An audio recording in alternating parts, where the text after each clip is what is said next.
A warm welcome to another episode of Service to Humanity, your window into the Federal Ministry of Humanitarian Affairs, Disaster Management and Social Development, as it carries out its mandate of providing social inclusion and protection for the nation's vulnerable.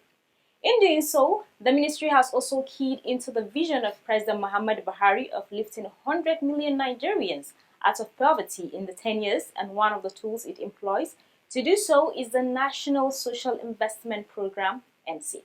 I am your anchor, Hafsat Mustafa Hadija. In the last 6 months, quite a lot has happened with the NSIPs, and that is why this episode of the program is dedicated to reviewing recent happenings in the largest social intervention program in the whole of West Africa. Join me after this timeout for our package. Do stay tuned. The Empower program is key to helping young Nigerians acquire and develop. The federal government of Nigeria remains committed to including and protecting persons with disabilities to guarantee that no one is left behind. I see that we are going through challenging times, and I see this woman running all about the country trying to help our people, because this lady is doing a very good job for our country. Thank you. Thank you for all what you have been doing for us. The Federal Ministry of Humanitarian Affairs works with several agencies in coordinating humanitarian response in Nigeria. Stay tuned for news from the ministry and its agencies in our first segment, Management Diary. Keep watching.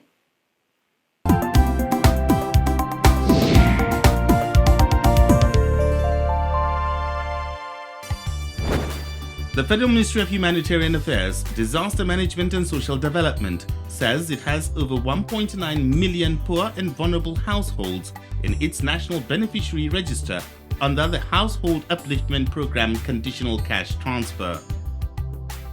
The Minister of Humanitarian Affairs, Sadia Umar Farouk, made this known during the closing ceremony of a 2-day training on Program Orientation Refresher Training for Cash Transfer Facilitators, which held in Yola recently. The minister, who was represented by the coordinator of the National Cash Transfer Office, Halima Shehu, said the training is in preparation for the enrollment of an additional 23,000 beneficiaries to the cash register of Adamawa State. She further said that the CCT program was designed to help move the poor out of poverty in line with President Muhammadu Buhari's vision of lifting 100 million out of poverty. The minister thanked the Adamawa State government for its continuous support to the poor and vulnerable beneficiaries of the CCT in the state. 95 facilitators were trained for the cash transfer program, while Adamawa State has about 70,000 beneficiaries captured in its CCT program.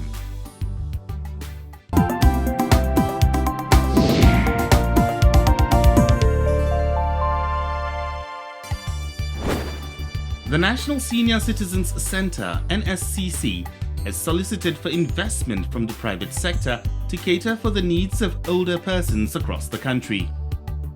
Director General of NSCC, Dr. Omokaro, made the appeal during the maiden edition of the center's private sector dialogue, which took place in Abuja recently. She said the NSCC is counting on the support of the private sector towards developing the National Senior Citizen Center 10-year strategic plan, as well as in meeting the challenges of senior citizens as identified. The roundtable had participants from the health sector, media, insurance, banks and financial institutions, communications, transport, pension fund administrators, older persons themselves, and a host of other stakeholders. Across the 6 geopolitical zones. They should use this money for what it is meant for, graciously to take care of their family. In 36 states and the FCT.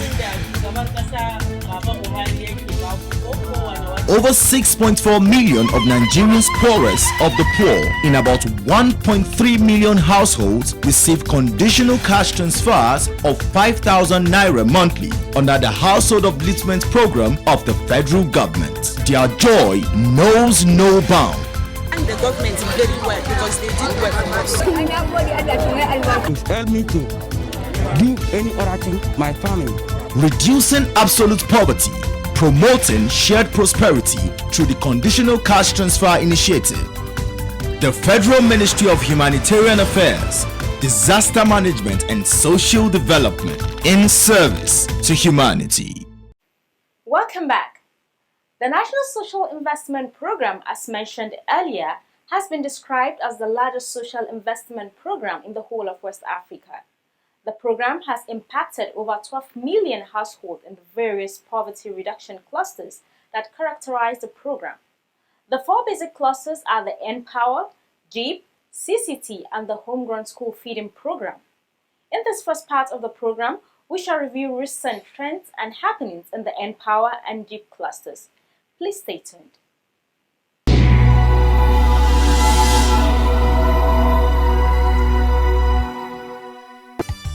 N-Power is a scheme set up by the administration of President Muhammadu Buhari in 2016 to address unemployment amongst Nigeria youths between the ages of 18 to 35.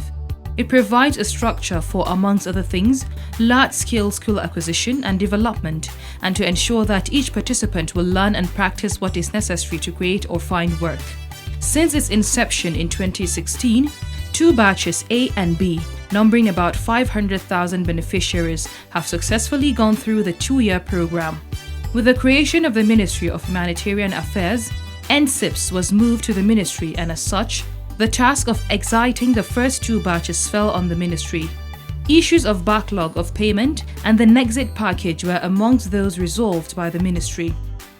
Ideally, the N-Power beneficiaries were supposed to have been exited after 2 years. So if you were onboarded in 2016, you should have been exited in 2018. If you are onboarded in 2018, you ought to exit in 2020. But along the line, that wasn't done. So you find, fortunately for them, some Empower beneficiaries that were onboarded in 2016 actually continued to receive their salaries up to, or their stipends up to 2020, meaning that they had been on the program for about 4 years instead of exiting after 2 years. Those are the people we combined and tried to exit, early this year. The exiting process was done together with the central bank, because what we did was to discuss with the central bank and try to get these exited beneficiaries to be captured under some of the CBN programs. You log on, CBN will assess you, they will give you training, and then you will now benefit from one of their either loan schemes or for SMEs. That is where we are now. The registration for Batch C was flagged off by the Minister Sadiya Umar Farouk on the 11th March 2021. The flagging off was done alongside the launching of a portal to help make registration seamless and without bias. It is a platform. Every Nigerian has got equal access to it. You go to the portal, you give your details, and all what you know and what you can do, at a hit of a button, it goes into the iteration and the selection process without necessarily knowing who is your name, where are you coming from, which language you speak. That's number one. Two, it enables all of our packages and clusters to be very, very well coordinated so that we do not have a duplication where one person is duplicating benefits from all the levels and shortchanging other Nigerians. So all the data are well coordinated so we can be able to see and pick out duplications and filter them. Following the successful registration and selection of candidates, the ministry flagged off the distribution of engagement letters to beneficiaries of the N-Power Batch C at the Federal Capital Territory. This was on Monday, 23rd August 2021. The minister used the opportunity of the flag off to explain an addition to N-Power program. All right, I think that should be it. With the flag off, successful beneficiaries across the country were verified and eventually mobilized to their various places of assignments. The process was transparent and very thorough. Some beneficiaries during verification commended the process as well as the program. I'm here for the NPower verification, the thumb printing. We already did the online registration, so we are told to come to the Shagam local government to do the thumb printing, the physical one. We are here for the physical verification. So we got a message that we come to Shagam local government for verification, and everybody was here. We are here with our document and our required 10-day ask for the verification. That's why we are here. True to its promise, the ministry in October of 2022 also flagged off the training of 20,000 beneficiaries under the N-Knowledge component of the N-Power program. N-Knowledge is focused on equipping young Nigerians with relevant skills and certification to become competent workers, innovators and entrepreneurs prepared for both domestic and global markets. The training, which will run concurrently in the 6 geopolitical zones for 3 months, will be followed by 6 months apprenticeship. Some successful trainees at the FCT camp commend the selection process and the program. My brother told me about it, and then he helped me register though, yes. And I was not too sure, like my hopes were in there. I thought maybe it's just something that's, and then voila, oh thanks to God I'm here. And one thing that I can be able to say again, we can able to appreciate for our home president, General Muhammadu Buhari. May Almighty Allah protect him and guide him in good ways. Another NSIP cluster that has received attention in recent times is the Government Enterprise and Empowerment Program, GEEP. GEEP is an initiative of the federal government of Nigeria to provide financial inclusion and access to microcredit for Nigerians at the bottom of the economic pyramid. The program is aimed at providing capital to beneficiaries in an easily accessible way to grow their business. Loans or microcredit facility are deliberately made not to have interest or collateral, which are the two risky areas traditionally for poor people to have access to credit. And the whole concept literally is to package the program, deliver it to the poor and vulnerable on specific terms, including building their morale and capacity within the communities, either to work in solo or to work as groups so that they can participate economically. GEEP has 3 products, namely Trader Money, Farmer Money and Market Money. During the launch of the GEEP 2.0 on the 24th of August 2021, the minister explained the target beneficiaries of the various GEEP products. GEEP targets the unbanked, poor and vulnerable, but skilled population that have always been left out on credit delivery programs and is directed at providing soft and affordable loans to finance their businesses. These loans are collateral-free and interest-free. The GEEP is innovatively targeted and delivered under 3 unique products: the Trader Money for marginalized youth, the Market Money targets vulnerable women, and the Farmer Money specifically focuses on rural farmers. Distinguished guests, ladies and gentlemen, with Mr. President's gracious approval for expansion to provide loans to an additional 1 million beneficiaries, with emphasis to targeting smallholder farmers in the year 2020-2021, the GEEP has been restructured and is being flagged off today as GEEP 2.0. The GEEP 2.0 is structured to... For smooth implementation, the ministry is partnering with the National Orientation Agency. Together, a series of trainings to equip stakeholders was carried out across the 6 geopolitical zones. Sustained, because what they are doing now is for sustainability, because we have so many programs that have come and gone with the government that established it, but how they have created it, making it a standard, so that any government that comes in will continue with it. That will, at long run, eradicate to some extent poverty. Yes. Following the national flag off, sensitization and registration was then carried out in all local governments across the country. Nigerians from the different walks of life, petty traders, farmers, businessmen and women, turned out in their numbers to participate as they describe the program as an initiative that will greatly benefit them. I appreciate Mr. President for bringing this interesting program to this local government.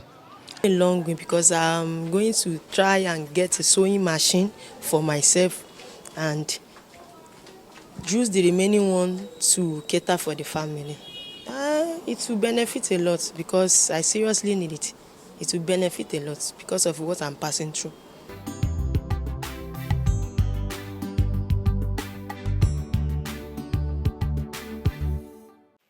The program is still Service to Humanity.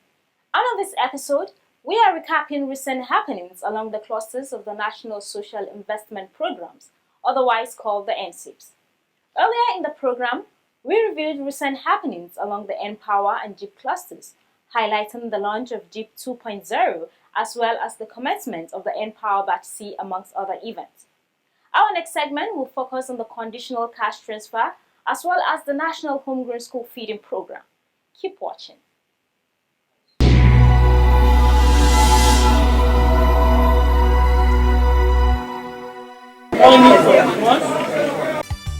The Conditional Cash Transfer Program is no doubt one of the most popular of the National Social Investment Programs. All across the country, in many rural communities, beneficiaries, most of which are women, testify to how much the CCT has impacted their lives as they pray ceaselessly for the government to continue to sustain the program. This is a very good initiative. I have never seen the like of it since I was born. In fact, the money is of great benefit because as soon as I got it, I was very happy. I took it to the market and stocked my shop. Before now, we could not pay the fees of our children who are in the boarding schools. Because their parents could not afford the fees, they always got sent out of school. Towards improving efficiency in the implementation of the CCT initiative, the Minister in August 2021 flagged off the digitization of the program, which will migrate beneficiaries from offline payment systems to online systems using accounts opened by licensed payment service providers like commercial banks, microfinance banks, and mobile money operators.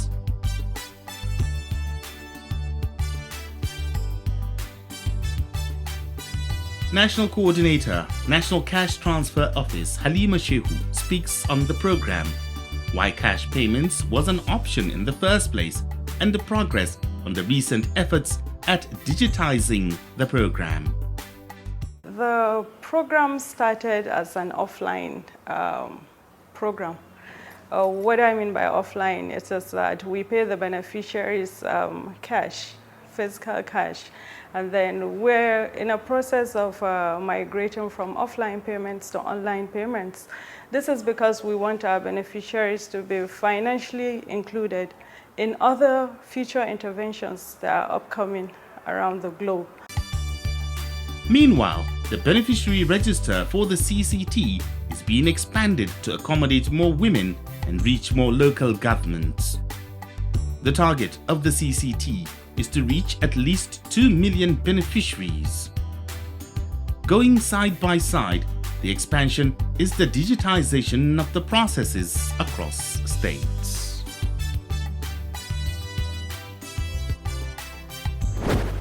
About 1.9 million poor and vulnerable households have so far been captured in the beneficiary register of the CCT.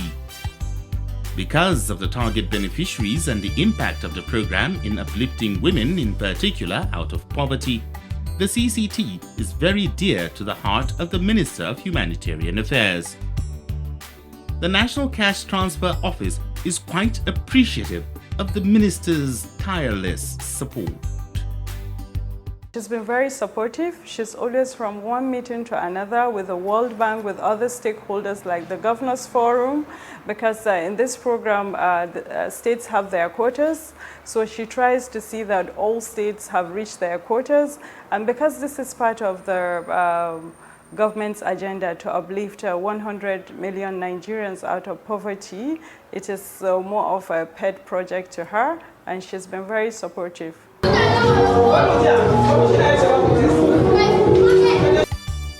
The National Homegrown School Feeding is the fourth cluster of the National Social Investment Program.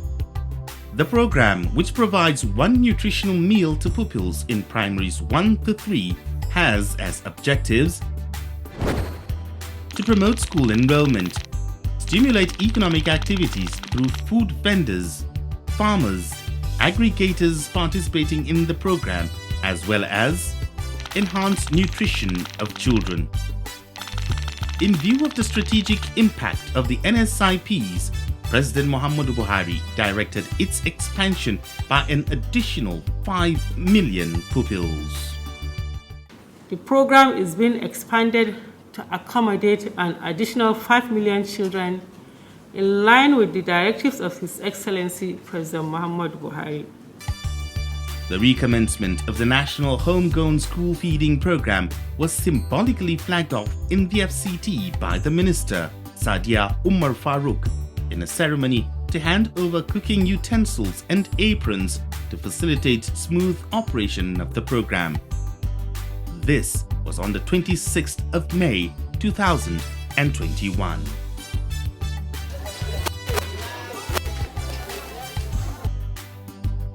All across the country, the school feeding program has received renewed impetus with the distribution of utensils. To further increase efficiency, the ministry embarked on an enumeration exercise to gather data to support the planned expansion of the program, as well as ensure that the program is being implemented as planned. The inauguration of an inter-ministerial multi-sectoral committee to streamline roles of collaborators and ensure cohesion is another step taken to improve efficiency and sustainability of the school feeding program. 10 ministries are involved and tasked, amongst other things, to explore alternative funding avenues for the program. This enumeration alone has demonstrated our class. Most recently, and with the recent inflationary trends in the country, the ministry organized a 2-day workshop to deliberate on realistic cost of a meal per child based on available evidence, recommend an appropriate amount of a meal per child for the feeding program, recommend possible alternative funding sources for the program. The program had in attendance state focal persons, both on ground and virtually, program managers, state nutritionists, among other stakeholders. We have been organizing this for a long time, and we're happy that it's finally seeing the light of the day. Everybody knows that the 17 naira is just not enough, and what the effort that we put into this activity would make or break the effort that the ministry is making towards getting an increment in the feeding cost. So please, let's continue to put in all our best. While all of these happen, pupils, food vendors, head teachers and staff of schools alike are full of commendation for the National Homegrown School Feeding Program for its impact on the pupils, school enrollment and the economy. We are very happy about this program, and we, the core members and the PUPI, are also very happy, and we want to appreciate the federal government for what they have done, and also the Ministry of Humanitarian Affairs for this program. We say thank you very much.